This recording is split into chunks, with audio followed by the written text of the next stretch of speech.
প্রতিদিন আমার কবর আমাকে বলে, আনিস সাবধানে আসো, আমি কিন্তু পোকামাকড়ের ঘর, আনা বাইতুদ্দু, আমি কিন্তু এসি ওয়ালা রুম না, আমি দামি খাট পালঙের রুম না।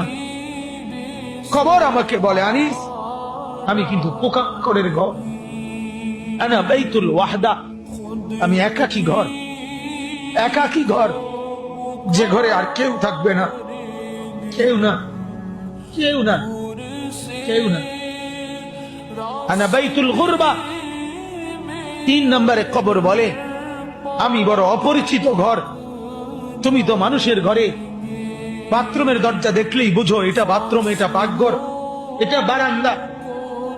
কবর বলে, হে আল্লাহর বান্দা, কবর এসে দেখে কিছুই চিনবা না, ডান বাম কিছুই পাবা না, আমি বড় অপরিচিত ঘর।